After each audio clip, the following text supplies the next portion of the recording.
6 months after the defeat of Yuhoba inside a broken dimension called a Valley of Screams, there's a scene where hundreds of thousands of hollows lie dead in a white sea of corpses, and the man responsible barely swung his sword. The hollows did this to each other. They bit through each other's stomachs and drove their claws through their own kind, while the captain of the 5th Division stood sealed inside a giant metal flower at the center of the scene of the massacre. When the petals finally opened, Shinji Hirako stepped out without a single scratch on him, and he says, "Looks like it's over. Thanks for your efforts, Sakanade." This is Sakashima Yokoshima Happofusagari, a Bankai Kubo created while the manga was still being serialized, but yet he didn't get a chance to include it within his work. It took the Can't Fear Onward light novels and then an anime exclusive scene in the 1000 Year Blood War arc for fans to finally witness the incredible Bankai of Shinji Hirako. Now, this Bankai comes with a warning that no other Bankai pretty much has. The powers of this Bankai cannot be used within the Soul Society. In this video, we're breaking down exactly what Shinji's Bankai does, its debut within the Can't Fear Onward light novels, the anime exclusive scene that made it undeniably canon, and the question that nobody seems to answer properly, which is who actually banned Shinji's Bankai. Because to uncover the truth, we need to talk about a previous Kinpachi that a lot of you probably have never heard of. Now, Shinji's Bankai can flip anyone's perception of friend and foe, but there's one constant that it can never invert, and that's the fact that only 20% of the people watching these videos are subscribed. So if you want to see more Bleach deep dives like this one, then hit the subscribe button and the bell icon for even more content just like this. Sakanade was revealed all the way back in the Fate Karakura Town arc in chapter 385, when Shinji turned it on the one opponent it was practically made for, Sosuke Aizen. The release command is Collapse, as the sword spins on its own around Shinji's hand and a pink mist spreads out that drags everyone who catches its scent into what he calls the inverted world. Up becomes down and left becomes right, as forward is backward and your eyesight reverses. Attacks land on the opposite side to where you saw them coming from, and even the location of your wounds gets flipped. Shinji tells Aizen directly that trying to compensate through sheer mental processing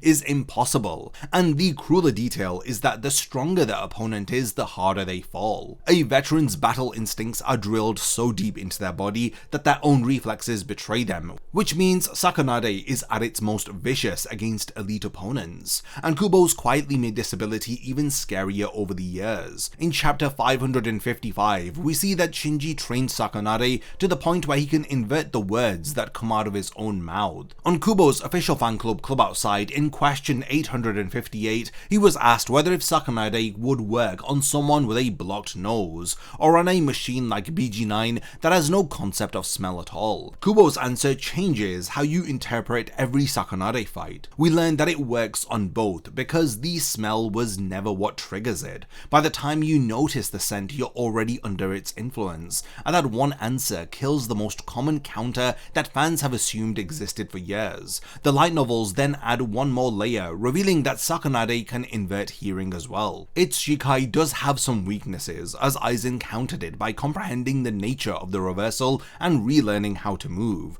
and chapter 556 establishes that an enemy who attacks in every direction at once doesn't care if their senses are being inverted. Take for example Bambietta and her explosions. The Bambietta fight, by the way, is where the manga slammed the door on this entire subject, because their Volstandig blasted Shinji out of the war moments after his Shikai had gained the upper hand, and with him went any chance of a Bankai reveal within the manga. While all of these weaknesses are effective against the Shikai, the Bankai is a completely different story. Sakashima Yokoshima Happofusagari translates to reversed evil 8 treasure blockade. The 8 treasures are the sacred Buddhist offerings tied to the path towards enlightenment, and Sakashima Yokoshima Happofusagari describes a wicked upside down state that blocks all 8 of them. In other words, a world where every road to salvation has been sealed off. Even the physical sword changes. In Shikai, Sakanade carries a ring at the base of its hilt,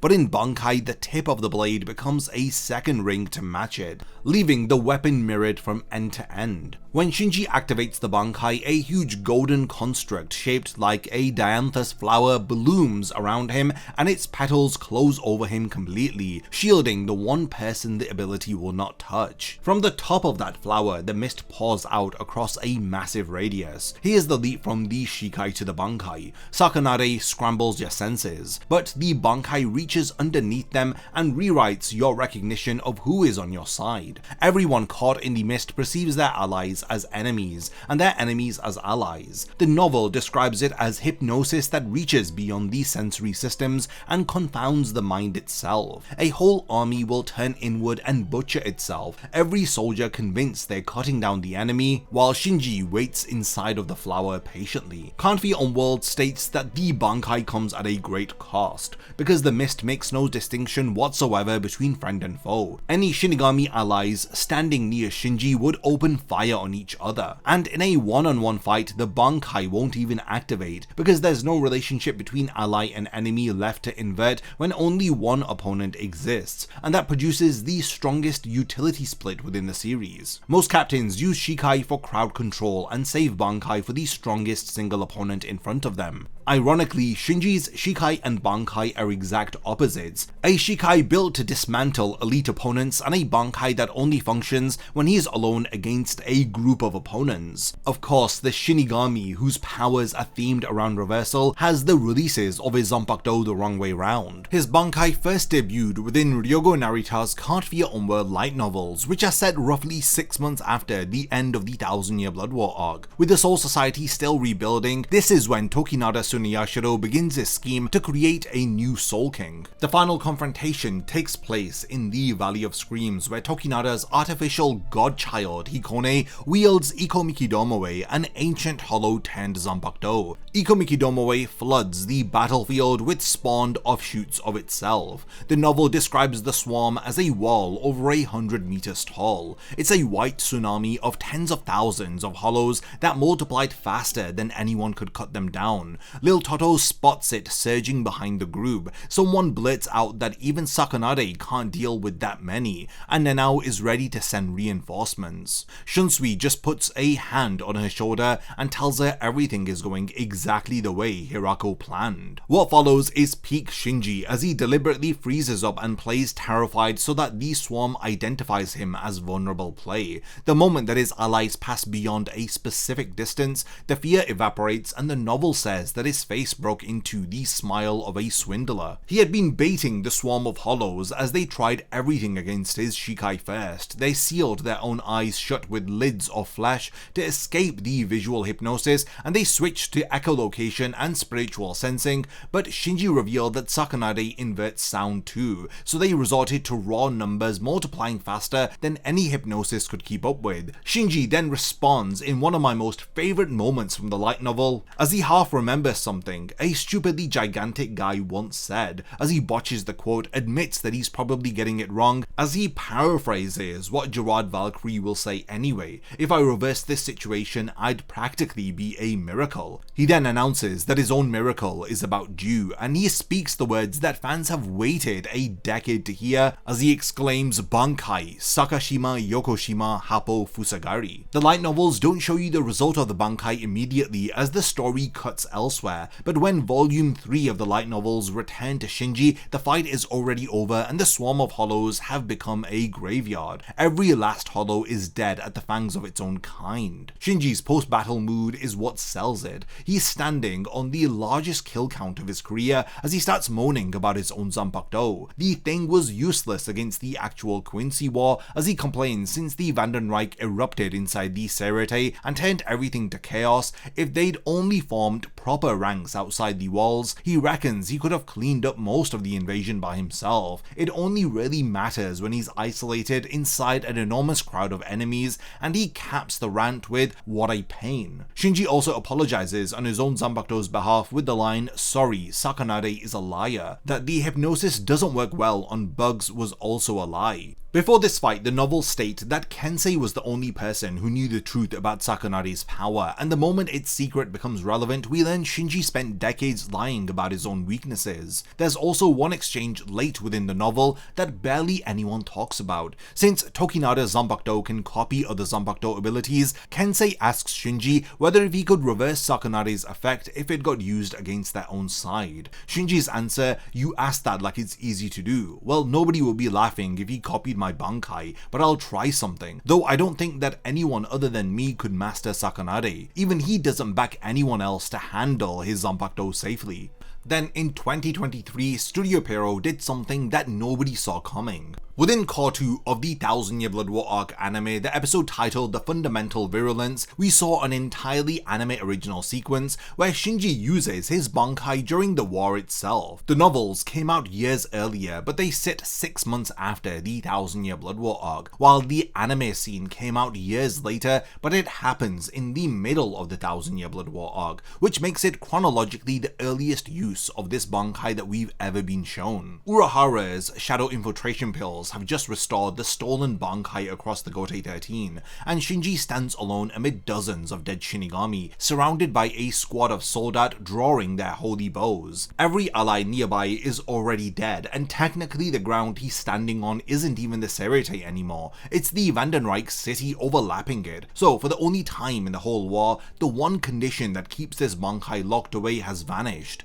Shinji warns them that their logic and their sense of reality are about to stop working. The flower closes in around him, and an entire Quincy squad slaughters itself in seconds. He then strolls out and cuts a soldat down from behind, and what's great about this scene is that the official subtitles during the sequence are even displayed in reverse. Since Kubo supervised the 1000-Year Blood War arc anime's original content, this scene functionally ended the argument about whether the novel Bankai counted as canon. His own afterword within Can't Fear Your Own World had already told us where he stood. Kubo revealed that Hisagi and Shinji's Bankai never got their time to shine in the manga, and that watching these abilities finally play a role thanks to Narita left Kubo feeling delighted. Narita has said he was shocked to learn a finished Bankai design was sitting unused within Kubo's nodes, and he made a point of writing it into the Can't Fear Your Own World light novels. Kubo personally illustrated the Bankai for volume 3 of the light novel, and again it makes you wonder just how many other designs are sitting within Kubo's notes that are waiting to be utilized.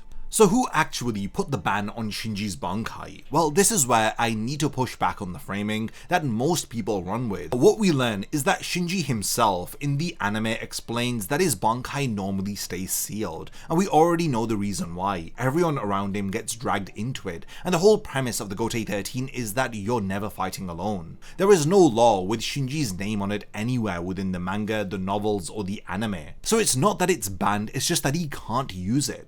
So it's not that the Central 46 have forbidden him from utilizing it, it's just Shinji has enough sense to restrict his own power in order to prevent collateral damage to his allies. It's easy to understand why you'd assume that the Central 46 banned Shinji's Bankai, because a formal ban like this does genuinely exist within Bleach, but it belongs to somebody else. This banned Bankai is also discussed within Can't Fear Your Own World during the same battle, and it's mentioned in the same breath as Shinji's Bankai. While Shinji is lowering the Hollow Tsunami away, within Volume 2 of Can't Fear Your Own World, Shunsui quietly explains to Nanao why nobody is staying behind to help Shinji, and the conversation turns into a short history lesson on indiscriminate Bankai. He reminds her that its own Katan Kyokotsu Karamatsu Shinju carries a brutal recoil, that it makes no distinction between friend or foe within its range, and that this category of Zanpakuto is rare but not unique. This is what prevented Shunsui from utilizing his Bankai during the fake Karakura Town arc against Stark. He points to Mayuri's Konjigi Ashisogi Jizo, which scatters poison across everything in its scope, though he notes someone like Mayuri could probably modify his to discriminate between targets, but then he says something that he prefaces with, "Since he's dead, I think I can talk about it," and he introduces us to the 7th Kinpachi, his old friend Kinpachi Kuriyashiki. We previously know about this character from the Spirits Are Forever With You light novel, so it's great to see him mentioned here in Can't Fear Unworld. Shunsui's direct quote is, "It was called Gagaku Kairo, and it was an uncommon power that could chomp up anyone, friend or foe, within a radius of several spirit miles. Because of that, Central 46 forbade him from using it within the Soul Society." This is the only Bankai on record that the Central 46 has banned in the entirety of Bleach. Kurashiki breaks every expectation that you'd have from someone who carries the title of Kinpachi. He held it for several hundred years, he was one of Shunsui's closest friends, and by all accounts he was a warm, friendly man, about as far removed from Zaraki as you can get. His Zanpakuto was a living type like Unohana's Minazuki, manifesting in Shikai as 13 white eyeless bear-sized creatures floating around him, and in its Bankai, those 13 mouths give way to a single colossal set of jaws that burst out from the earth to swallow terrain, structures, and every living thing in range, and the only thing that it will never touch is Kurashiki himself. His Bankai is a power measured in spirit miles, with no targeting and no off switch, so the Central 46 stepped in and made it illegal to release this Bankai inside their own borders. This is on top of the cost of activating his Bankai. A single activation will result in him being locked out of all of his Zanpakuto for 6 months after a single use. When Soya Azashiro came to kill him and take the title of 8 Kinpachi, the duel took place out in Rukongai. This is beyond the reach of the ban, so Kurashiki was legally free to open with his trump card, but he refused because his own men and Shunsui were standing in the circle around him, and Gagaku Kairo would have eaten his subordinates along with his challenger. Azashiro later admitted that an immediate Bankai release might have beaten him. Instead, the 7th Kinpachi took the loss on his feet, and his final order was for his men to swallow that defeat with the 11th Division's pride intact. The one Bankai the Central 46 actually outlawed went unused in its owner's dying moments for the same reason Shinji keeps his sealed. I've actually done an entire video on Kurashiki and his forbidden Bankai, so do go check that one out after this video if you want the full story of the Kinpachi that the manga never showed you. And Gagaku Kairo gets one final cruel appearance. Within volume 3 of the Can't Fear Unworld light novels, Tokinada's ability copying Zanpakuto recreates the bear-sized fanged creatures of its Shikai and sends them at Shunsui, who has to dodge his dead friend's power while barely managing to say its name out loud. So this is pretty much where the whole banned Bankai idea stems from. The Soul Society has a legal precedent for forbidding a captain class power that is unable to distinguish friend from foe. Shunsui's, Mayuri's, Kurashiki's, and Shinji's Bankai all sit in that same category. Shunsui explains why the strongest captains in the Gotei 13 fled Shinji's battlefield. As he states, we wouldn't even be dead weight to him. We would end up being swallowed and killed by Sakanade. If you cast your mind back to turn back the pendulum, Shinji chose Aizen as his lieutenant for one reason. He sensed the man was dangerous and wanted him close enough to watch. This suspicion became the very thing Aizen exploited. Shinji deliberately kept his distance from his own lieutenant, and this distance is why he stood no chance of noticing when a Kyokasuigetsu decoy spent a full month walking behind him in Aizen's place. Aizen thanked him for his suspicion, and since his captain's wariness had gifted him the perfect blind spot for the holification experiments, and in the end it cost Shinji everything. Aizen's hypnosis lies to you about the world around you. Shinji's Bankai goes one step further, making you believe your own friends are a lie and you'll cut them down without a flicker of doubt. These two powers have been aimed at each other since the Turn Back the Pendulum arc. One is born from ambition while the other is born from betrayal. Specifically the betrayal that Shinji suffered from the hands of his own lieutenant. Shinji introduces himself at Karakura High by writing his name mirrored on the blackboard, announcing that doing things in reverse is his speciality. His name, Hirako Shinji, is written with characters so symmetrical that it reads like a palindrome. His debut panels famously framed his grin upside down. On Club Outside, Kubo confirmed in question and answer 430 that Shinji's completely overhauled the 5th Division to fit his own taste since taking it back. Shinji is a guy who has always sat slightly off axis from the world around him. His Shikai builds an inverted world, his Bankai flips good and evil themselves, and the releases of his Zanbakudo are inverted in comparison to a typical Zanbakudo, with his Shikai suitable for a singular opponent while his Bankai is suitable for a large group of opponents. So this is pretty much everything that I have on the Bankai of Shinji Hirako, the final release of his Zanbakudo which the Soul Society is not allowed to see. Where does Shinji's Bankai rank for you among the indiscriminate Bankai types? Is it above or below Gagaku Kairo and Katen Kyokotsu? And if Tokinada was successfully able to copy Shinji's Bankai, do you think his plans would have succeeded? Do let me know your thoughts by continuing the discussion in the comments, and lastly, thanks for making it to the end of this one, and I look forward to seeing you in my next Bleach video. A massive thank you goes out to all of my amazing Patreon supporters for helping to make this video possible. If you also want to support the channel and see your name in the end of my videos, then check out my Patreon, which has loads of perks like early video access and so much more. Thank you for sticking around till the end of the video, and whatever you contribute will mean a lot to me.